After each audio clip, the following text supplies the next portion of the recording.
Ah, moleque, pô, impossível vocês concordarem comigo que essa é uma imitação de touro, mas fica aí pelo menos a intenção. Galera, agora vamos falar sério, Botafogo 1, Vasco da Gama 0 no Maranhão, na verdade 0 Vasco, 1 Botafogo, mesmo com o mando de campo sendo do Vasco da Gama, o Vasco colocou o jogo para o Maranhão. A partida naturalmente aconteceria em São Januário, né? Mas aí houve uma venda, né, do mando, e o jogo aconteceu lá em São Luís para grande alegria da massa botafoguense, que se comportou de uma maneira muito considerável. Teve trompete, teve música, teve recepção no aeroporto, teve recepção no hotel.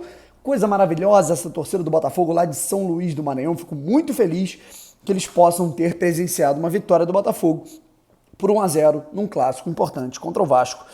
Já que não puderam, né? Esse é o primeiro comentário que eu faço, né? Já que eles não puderam assistir ao Botafogo na Série B contra o Sampaio Corrêa, porque estava naquele momento com portões fechados, fico muito feliz que eles tenham tido essa oportunidade e pode até ser que eles ganhem mais uma oportunidade aí contra o Flamengo, porque o jogo contra o Flamengo pode ser lá no Maranhão também, existe, né, essa possibilidade.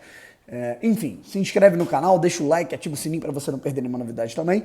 E vamos para cima para a gente falar desse Botafogo 1, Vasco da Gama 0. Bom, vamos por parte.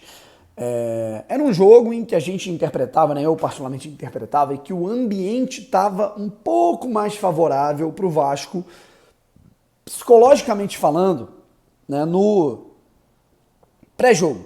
Sabe, o Vasco estava tranquilo. Se eu não me engano, o Vasco ainda não tinha perdido no campeonato, na temporada. Estava na liderança do campeonato. O Vasco, se você comparar com o ano passado, né, o que também não é muito difícil, o Vasco vinha desempenhando um futebol digno, né, só tinha ali tropeçado contra o Boa Vista, empatado, mas ganhou do Nova Iguaçu, ganhou do Madureira, né, então vinha ali, né, minimamente vencendo as partidas contra um Botafogo que também vinha vencendo até o último clássico contra o Fluminense, mas um Botafogo que está, assim, digamos que com um ambiente muito turbulento com a saída do Anderson. O clima está complicado, os jogadores estão um pouco inseguros com tudo que está acontecendo, mas quando a bola rola, a gente sabe que as coisas não funcionam dessa maneira, não entra ali, entra o que está acontecendo e o que foi trabalhado. E o Botafogo, mesmo em pouco tempo, conseguiu ali explorar algumas situações do Vasco. Começou jogando melhor que o Vasco da Gama, o Vasco equilibrou um pouco melhor o jogo no meio ali do primeiro tempo, até que o Botafogo consegue sair em contragolpe, uma bela jogada do Raí, bola para o Diego Gonçalves, que quando faz o simples é um dos melhores, assim, eu falo de maneira disparada, um dos melhores jogadores do Botafogo, quando ele faz o simples, quando ele é objetivo, ele cruza e o Erisson vai lá de carrinho e marca o gol. Fiquei muito feliz com esse primeiro gol do Erisson, acho que ele estava merecendo. Ele tem 2 jogos com a camisa do Botafogo como titular, nas outras 4 partidas ele entrou apenas no segundo tempo. Ele já tem 1 gol e 2 assistências, esse primeiro gol dele com a camisa do Botafogo, comemorando como touro, né, muito maneiro, e a linha do VAR ali foi tracejada, né, foi traçada e foi constatado que o gol foi legal, apesar do Bandeira ter anulado o gol, tá? Então a importância do VAR, não fosse isso, a gente estaria aqui comentando um 0-0, 1-0 Botafogo no primeiro tempo, que cozinhou a partida, tudo mais, e aí fomos para o segundo tempo. Aí me preocupa um pouquinho. A gente brinca, porra, Vasco, 4ª vitória seguida em cima do Vasco, ganhar do Vasco tá ficando normal, tá? Mas essa é uma brincadeira saudável do torcedor, mas analisando aqui de botafoguense para botafoguense, a gente consegue observar que é impressionante, né? O segundo jogo seguido em que o Botafogo, no segundo tempo, contra um grande adversário, contra um rival, num clássico, como aconteceu contra o Fluminense, embora o Fluminense seja mais time que o Vasco hoje, é mais uma partida em que o Botafogo, no segundo tempo, ele não volta para o jogo, né? Simplesmente. E aí me arrisco a dizer, se o Vasco fosse um time um pouco melhor, né? Se o Vasco tivesse a qualidade que tem, tecnicamente falando, do Fluminense, possivelmente teríamos tomado o primeiro gol no início do segundo tempo. Teríamos tomado gol de empate. Rigorosamente, o que aconteceu contra o Fluminense aconteceu contra o Vasco. O Botafogo é melhor no primeiro tempo, um pouco melhor, consegue marcar um gol, sai na frente e no segundo tempo o Botafogo simplesmente acaba. E na minha visão isso é uma questão psicológica e principalmente, né, de uma leitura tática do adversário no segundo tempo, no intervalo, ao mandar explorar o lado esquerdo do Botafogo, né, que é com o Hugo. Né, impressionante, eu acho que é mais uma leitura tática. O Hugo, quando ele tem a bola, quando ele tenta apoiar, quando ele constrói, quando ele vai no fundo, ele é um jogador que ele contribui. Mas sem a bola, defensivamente, ele deixa muitos espaços, ele gera muitos problemas. E aí, cara, no intervalo, no ajuste, numa conversa do treinador, o Zé Ricardo deve ter conversado com os jogadores ali sobre isso, tanto é que ele inverte os lados. O Vasco não estava tendo profundidade, nessa eu acertei na análise. Ele colocou o Nazário na direita e o Peck na esquerda. O Peck é destro, o Nazário é canhoto. Ele inverte, coloca o Peck na direita, o Vasco ganha em profundidade, ganha do duelo 1 contra 1, porque o Peck é um jogador habilidoso, o Hugo estava marcando mal, e aí o Botafogo começa a sofrer muito, e tem que parar, tem que depender tanto dos cortes da zaga do Canu e do Carli, ou do Gatito Fernandes, que foi o melhor jogador em campo de maneira disparada. Ele foi lá, esfriou o jogo, tudo mais, o Botafogo começou a criar algumas oportunidades. O que o Botafogo não fez contra o Fluminense no Newton Santos, o Botafogo fez contra o Vasco no Maranhão. No momento que o Vasco estava pressionando nos 15 minutos iniciais, o Botafogo foi lá, prendeu um pouco a bola no ataque, o Gatito esfriou o jogo, o Botafogo dava uma esfriada na partida. Então, eu acho que o Botafogo pelo menos aprendeu com essa lição.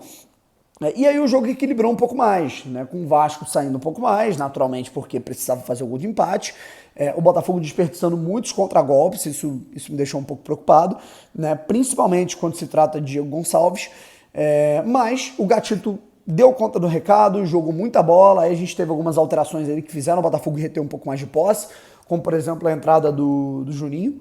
Eu acho que isso fez o Botafogo rodar um pouco melhor a bola, né? Mas o Juninho ainda é aquele papo, né, cara? Ele vai ser aquele cara para qualificar a posse de bola do Botafogo, mas também vai ser aquele cara que ele vai precisar de um pouco mais de intensidade. O Maranhão, por incrível que pareça, né, cara, que é um atleta que tem 17 anos, se eu não me engano ainda, né? Um jogador que no Sub-20 ainda não é uma unanimidade, entrou até relativamente bem nesse jogo. E aí a gente vai para as análises individuais dessa partida contra o Vasco. O Gatito foi o melhor em campo, inclusive acho importante, acho muito bacana e achei válido. Os jogadores acho que os jogadores mostram uma certa insatisfação com o que está acontecendo. Né? O Gatito, a primeira coisa que ele fala quando ele é entrevistado como melhor jogador em campo, ele fala que a vitória foi dedicada para o Enderson Moreira e a sua comissão técnica. Né? E o Lúcio Flávio falou que acha absolutamente natural que essa homenagem seja feita, né? Porque é um cara que ele era muito querido, era um cara que tinha um grupo na mão, é um cara que tinha um aproveitamento muito importante e, naturalmente, mesmo com a mudança de processo, os jogadores têm que compreender, mas, né, naturalmente, eles vão dedicar essa vitória para o Enderson, que é um cara que merece sempre ser lembrado pelo trabalho que ele fez. O Daniel Borges, eu acho que ele fez uma partida um pouco mais segura do que nos últimos jogos.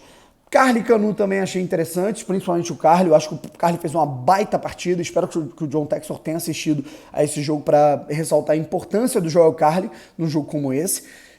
Hugo, achei bem no primeiro tempo, muito mal no segundo. No meio-campo, a gente teve ali o Breno e o Barreto, e o Barreto um pouco mais fazendo a saída de bola. E o Fabinho entrando no segundo tempo para fazer ali um pouco do feijão com arroz. O Raí achei bem no jogo, mas achei melhor no primeiro tempo, acho que é natural o desgaste. Juninho, achei que entrou bem, mas eu acho que ainda pode melhorar em carga de intensidade. Numa ponta, o Diego Gonçalves, que eu vou manter aqui sempre o meu discurso sobre o Diego Gonçalves. Primeiro falando sobre o Luiz Fernando. Luiz Fernando é sempre a mesma situação. Ele é um cara que às vezes contribui, faz boas jogadas, mas na tomada de decisão final é aquele cara que ele vai irritar com algumas bobeiras, um corte a mais, um chute errado, um passe errado. E o Erisson, né, muito bem, marcou o primeiro gol, fico muito feliz, né, um cara que ele é muito raçudo, eu acho que o Botafogo precisa de jogador desse nível.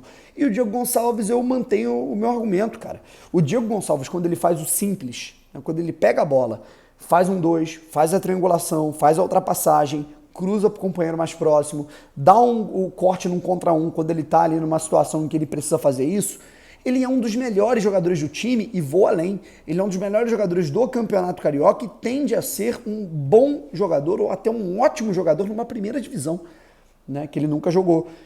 Quando ele faz o simples, cara, ele é um baita jogador de futebol. Eu gosto muito do futebol do Diego Gonçalves, mas o problema é quando ele acha que ele é o Neymar. É quando ele acha que ele tá no documentário Neymar, o caos perfeito. Quando ele acha que ele é uma estrela internacional. E ele não é. Ele tem que colocar isso na cabeça dele. No segundo tempo, ele voltou achando que era o Neymar. né? Ele tenta uma caneta, ele tenta um corte, ele cava uma falta, coloca a mãozinha no rosto, aí toma cartão amarelo, por motivos óbvios, tentou cavar uma falta, e no lance seguinte, quase que o Nenê faz um gol, se não fosse o Gatito, a culpa era dele, né? Então, eu acho que ele tem que descer um pouco do salto, cara. Né? É um cara que, quando ele joga o simples, o básico que ele sabe, ele é muito contribuinte. Ele é um cara que contribui muito, ele é muito útil. Mas muito mesmo. Ele é um cara que é fundamental para o Botafogo nesse momento.